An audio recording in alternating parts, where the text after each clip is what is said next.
Good morning all of you. Myself Meenakshi, your SST teacher, welcomes you in your geography class. इस video में हम जो lesson हमने complete किया था पिछली वीडियो में, आवर चेंजिंग अर्थ, हमारी बदलती हुई पृथ्वी, उस लेसन के जो एक्सरसाइज क्वेश्चंस है उसको हम डिस्कस करेंगे। उनका ये सॉल्यूशन है। ये लेसन की मैं आपके पास फोटो भी खींच के भेज दी जाएगी। आपको क्वेश्चन अपनी कॉपी के अंदर राइट करने हैं एंड लर्न करने हैं। ओके स्टूडेंट्स, अब हम स्टार्ट करने जा रहे हैं। हमारा फर्स्ट क्वेश्चन है, why do the plates move? कि प्लेटें क्यों घूमती हैं, किस कारण से घूमती हैं? The moment of molten magma inside the earth causes the plates move. Molten magma जो होता है हमारा, उसके कारण हमारी जो प्लेट्स होती हैं वो क्या करती हैं, मूव करती हैं। मूव क्यों करती हैं प्लेट्स? मोल्टन मैग्मा के कारण। हमने पिछली वीडियो में पढ़ा था कि मोल्टन मैग्मा क्या होता है ना।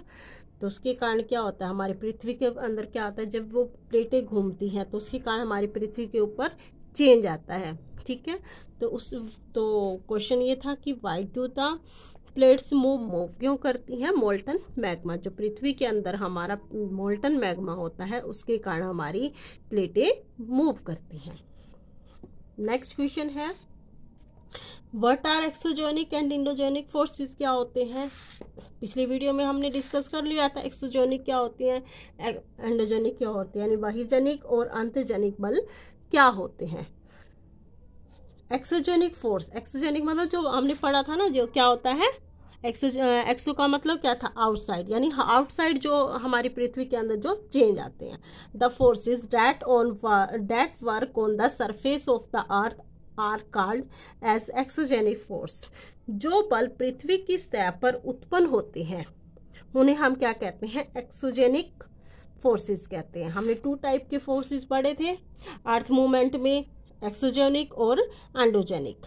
एक्सो का मतलब क्या था, बाहर, यानी कि पृथ्वी की सतह पर जो परिवर्तन आएंगे प्लेट्स मूव करने के कारण, वो क्या होंगे, एक्सोजेनिक फोर्सेस होंगे। और एंडोजेनिक फोर्सेस क्या होते हैं, the forces that act in interior of the earth are called as exogenic forces, endogenic forces. Endogenic forces यानी कि एंडो का मतलब क्या था, इनसाइड, यानी पृथ्वी की अंदर जो चेंज आते हैं फोर्सेस, वो क्या होते हैं, एंडोजेनिक फोर्सेस होते हैं। नेक्स्ट क्वेश्चन है, what is the erosion? Erosion क्या होता है? The wearing away of landscape by different agents like water, wind, ice etcetera is called erosion. भूपृष्ठ पर बहता हुआ जल, पवन, हिम जैसे विभिन्न घटकों के द्वारा होने वाले कटाव छटाव को अपर्दन कहते हैं। अपर्दन क्या होता है, मतलब क्या होता है, पृथ्वी के अंदर जो हमारी लैंड है उसके ऊपर जो चेंज आते रहते हैं, किसके कारण, वाटर के कारण, विंड के कारण और आइस के कारण, वो क्या कहलाते हैं, इरोजन कहलाते हैं। ठीक है, नेक्स्ट क्वेश्चन आएगा, how are flood plain formed? Flood plain, how are flood plain formed, कि बाढ़ मैदान का निर्माण कैसे होता है? When a river overflow its bank, क्या होता है, जब रिवर अपने बैंक से, अपने किनारे से क्या हो जाती है, ओवरफ्लो हो जाती है। इट रिजल्ट, तो उसके कारण क्या होगा, in the flooding of near by area, जो वहाँ के आसपास के जो क्षेत्र होंगे वहाँ पर क्या आ जाएगी, फ्लड आ जाएगी। जब नदी क्या होती है, ओवरफ्लो हो जाती है, उसके किनारे से पानी क्या होता है, बहकर बाहर जाने लगता है, तो वहाँ का जो आसपास का एरिया होता है वहाँ पर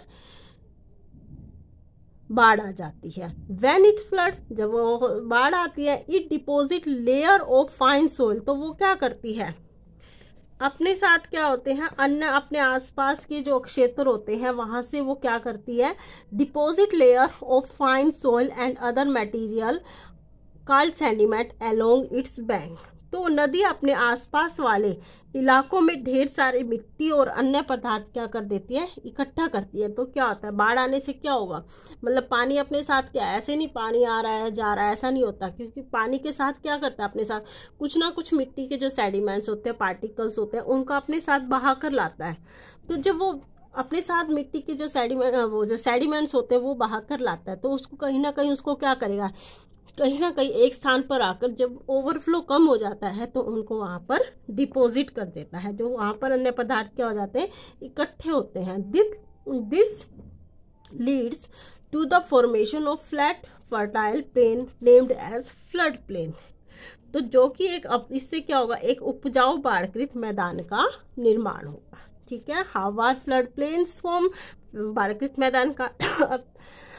मैदान का निर्माण कैसे होता है कि नदी अपने साथ क्या करती है, कुछ ना कुछ चीज़ों को, कुछ मिट्टी के सेडिमेंट्स को क्या करती है, बहा कर लाती है। जो सेडिमेंट्स होते हैं उससे भूमि का जो उपजाऊपन है वो बाढ़कृत मैदान में हो जाता है। उसे ही ऐसे ही हमारे जो बाढ़कृत मैदान है उसका निर्माण होता है।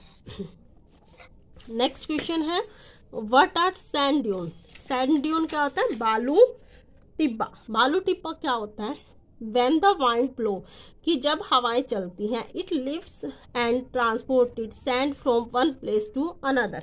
तो वो क्या करते हैं, जब तेज हवाएं चलती हैं तो वो अपने साथ बहुत सारा जो रेत है उसको क्या कर लेती है, अपने साथ ले जाती है। ट्रांसपोर्ट मतलब अपने साथ बहा कर ले जाती है, उड़ा कर ले जाती है। When it stop blowing, sand falls।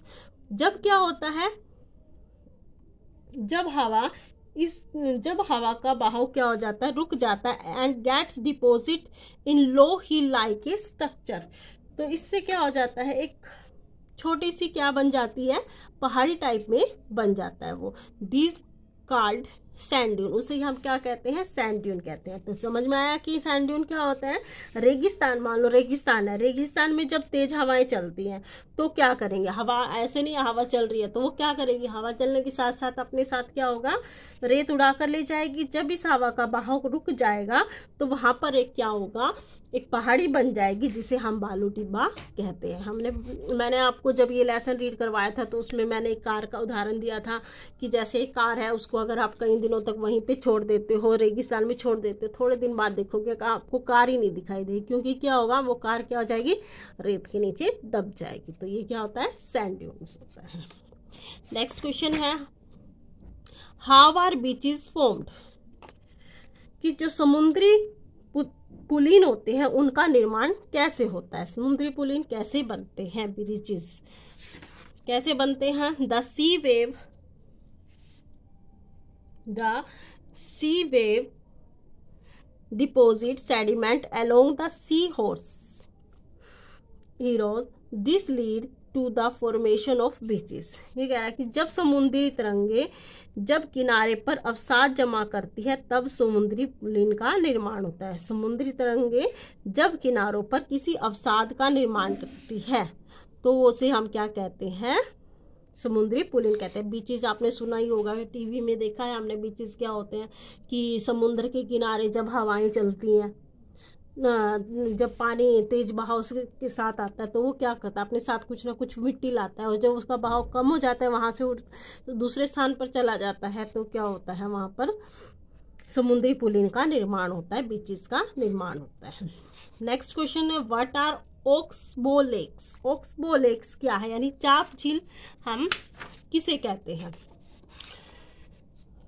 An oxbow lake is cut off lake formed due to cut off a meander loop in the river। हमने पढ़ा था वर्क ऑफ ए रिवर में, हमने पढ़ा था वाटरफॉल पढ़ा था, मेंडर पढ़ा था।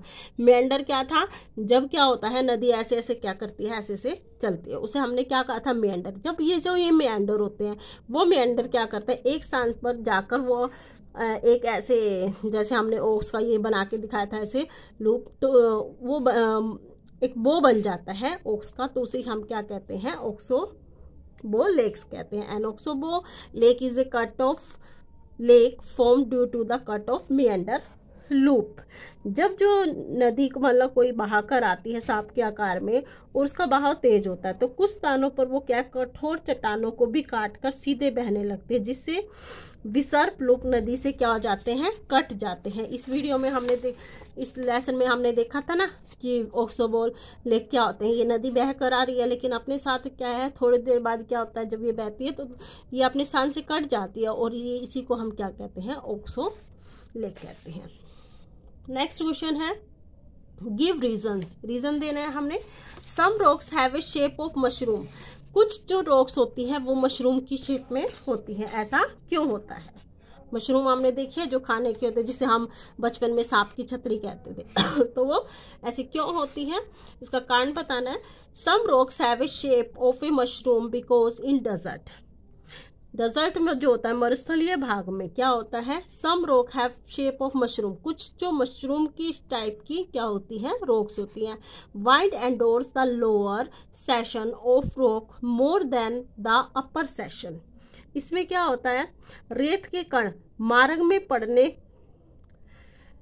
पड़ने वाली चट्टानों के निचले हिस्से को अधिक घर्षित करते हैं। निचले हिस्सों को क्या करते हैं, अधिक घर्षित करते हैं। इसके कारण क्या होता है, due to this the lower part of rock become narrow and upper part become wide. तो इससे क्या होता है, जो लोअर पार्ट होता है वो क्या बन जाता है, नैरो बन जाता है, और जो अपर पार्ट होता है वो क्या चौड़ा हो जाता है। Giving this shape of mushroom. तो इससे क्या बन जाती है, उसकी जो शेप है वो मशरूम जैसी बन जाती है। इस यानी कि कुछ लोग मशरूम के आकार की क्यों होती है, क्योंकि जो मरुस्थलीय भागों में पवनों के साथ चलने वाले रेत के कण मार्ग में पड़ने वाले चट्टानों के निचले हिस्से को क्या करते हैं, अपनी ओर अधिक आकर्षित करते हैं, और ऊपरी हिस्सों को इन पवनों से घर्षण काफी क्या होता है, कम होता है, लेकिन नीचे वाले जो क्षेत्र है उसमें घर्षण क्या होता है, ज़्यादा होता है, और ये चट्टानें एक छतरीनुमा आकार की बन जाती है, जिसे हम क्या कहते हैं,